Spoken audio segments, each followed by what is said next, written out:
மே மாதம் 19ஆம் தேதி பாஸ்கா காலத்தின் 7ஆம் வாரம் செவ்வாய்க்கிழமை. முதல் வாசகம். திருத்தூதர் பணிகள் நூலிலிருந்து வாசகம். அதிகாரம் 20, இறை வசனங்கள் 17 முதல் 27. பவுல் மிலேத்துவிலிருந்து எபேசுக்கு ஆள் அனுப்பி திருச்சபையின் மூப்பர்களை வரவழைத்தார். அவர்கள் வந்ததும் அவர்களிடம் அவர் கூறியது: நான் ஆசியாவுக்கு வந்து சேர்ந்த நாள் முதல் இந்நாள் வரை எவ்வாறு உங்களிடம் நடந்து கொண்டேன் என்பதை நீங்கள் அறிவீர்கள். யூதர்களுடைய சூழ்ச்சிகளால் எனக்கு ஏற்பட்ட சோதனைகளின் போது மிகுந்த மனத்தாழ்மையோடும் கண்ணீரோடும் ஆண்டவருக்கு பணிபுரிந்தேன்.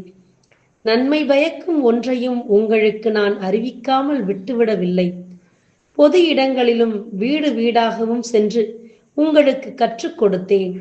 நம் ஆண்டவர் இயேசுவின் மீது நம்பிக்கை கொள்ளுமாறும் மனம் மாறி கடவுளிடம் வந்து சேருமாறும் நான் யூதரிடமும் கிரேக்கரிடமும் வற்புறுத்தி கூறினேன்.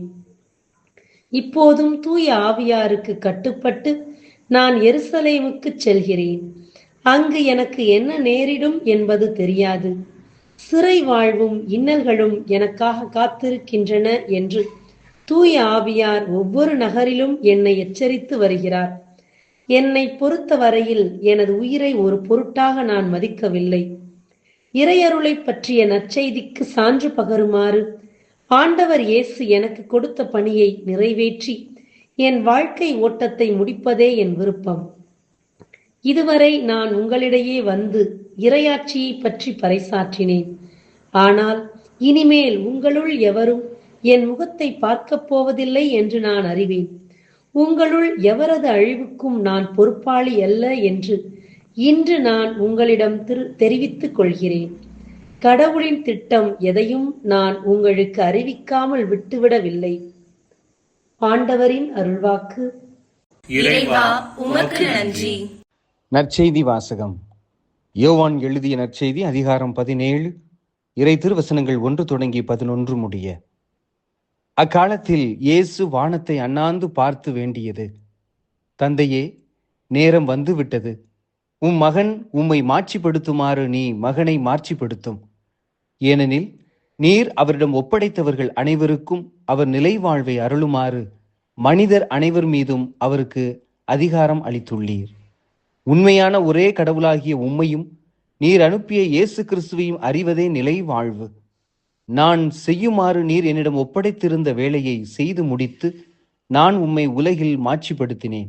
தந்தையே, உலகம் தோன்றும் முன்பே நீர் என்னை மாட்சிப்படுத்தியுள்ளீர். இப்போது உம் திருமுன் அதே மாட்சியை எனக்கு தந்தரலும்.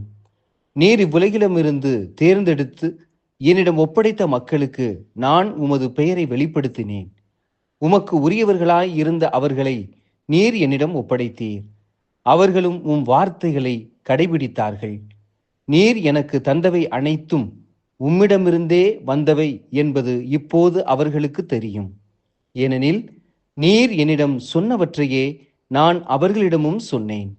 அவர்களும் அதை ஏற்றுக்கொண்டு நான் உம்மிடமிருந்து வந்தேன் என்பதை உண்மையில் அறிந்து கொண்டார்கள். நீரே என்னை அனுப்பினீர் என்பதையும் நம்பினார்கள். அவர்களுக்காக நான் வேண்டுகிறேன், உலகிற்காக அல்ல. மாறாக நீர் என்னிடம் ஒப்படைத்தவர்களுக்காகவே வேண்டுகிறேன். அவர்கள் உமக்கு உரியவர்கள்.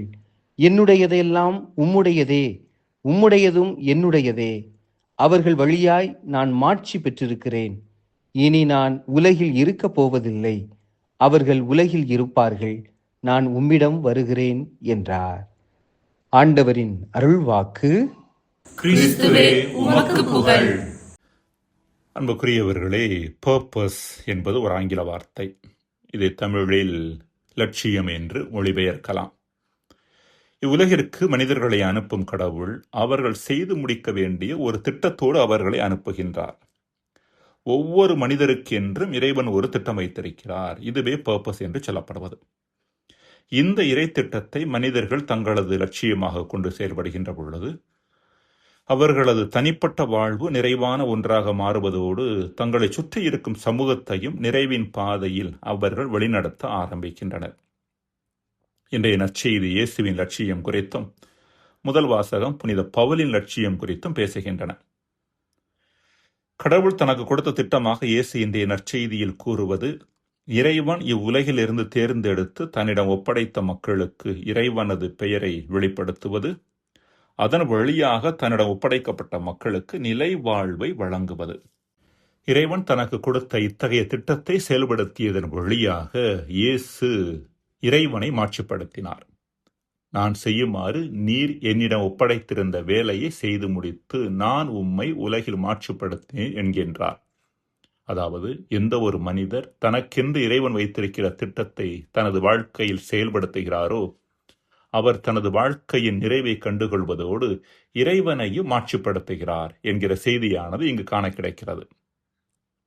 அன்புக்குரியவர்களே, இன்றைய நற்செய்தியில் இயேசு 3 விதமான மாட்சிகள் குறித்து பேசுகின்றார். முதலாவதாக, தந்தை தன் மகனுக்கு அளிக்கக்கூடிய மாட்சி, வசனம் 5. இரண்டாவது, மகன் தன் செயல்கள் மூலம் தன் தந்தைக்கு அளிக்கக்கூடிய மாட்சி, வசனம் 4. மூன்றாவதாக, மக்கள் மகனுக்கு தரக்கூடிய மாட்சி, வசனம் 10. இந்த 3 மாட்சிகளும் ஒன்றுக்கொன்று தொடர்புடையவை.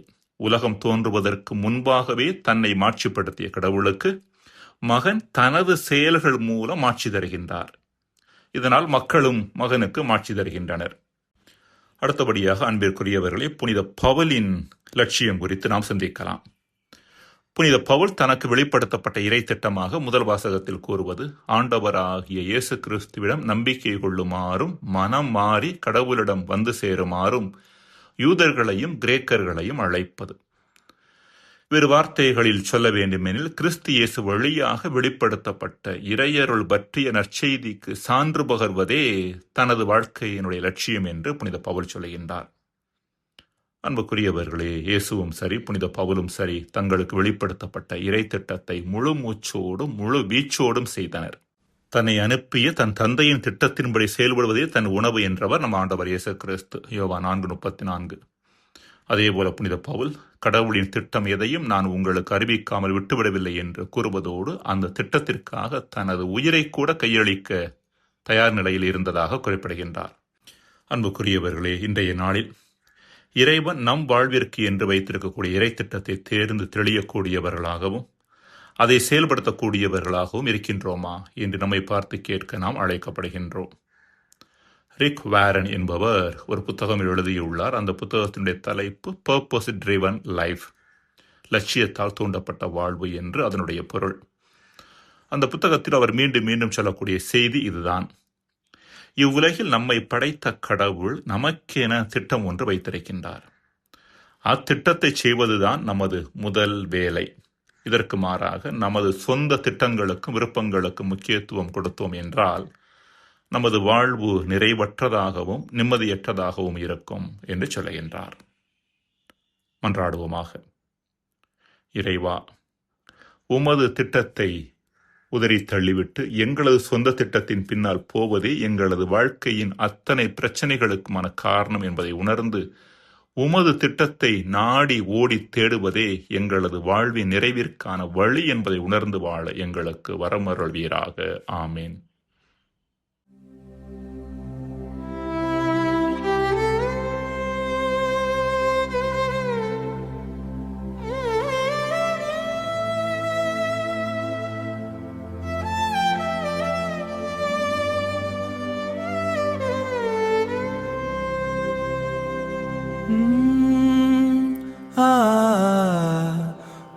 அன்பு எம்மை நடத்துதே, ஒளி எம்மில் ஒளிருதே. வார்த்தை எம் வாழ்வின் தீபமாய் இருள் பாதையில் வழிகாட்டுதே. சித்தத்தை நிறைவேற்றிட எம் இதயம் இன்று ஏங்குதே.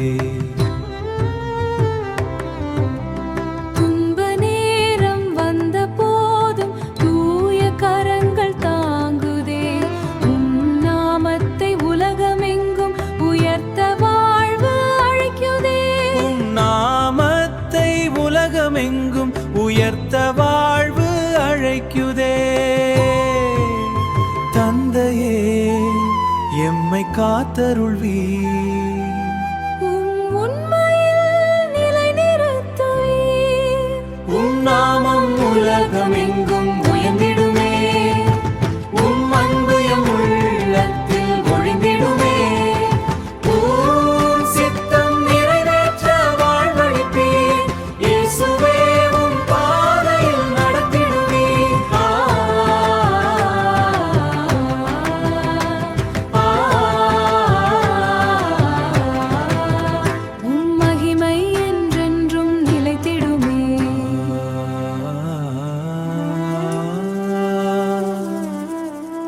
திருப்பணியில் நிலைத்திருக்க தெய்வ பலம் நீர் தாருமே.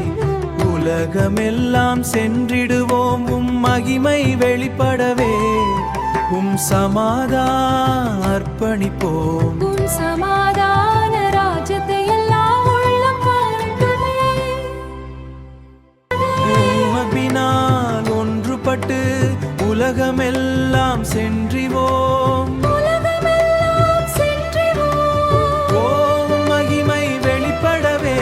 எம் உயிரெல்லாம் அர்ப்பணிப்போம். எம் உயிரெல்லாம் அர்ப்பணிப்போம். சமாதான ராஜ்யத்தை எல்லா உள்ளமும் காணட்டுமே. ஓம் நாமம் உலகமெங்கும் உயர்ந்திடுமே.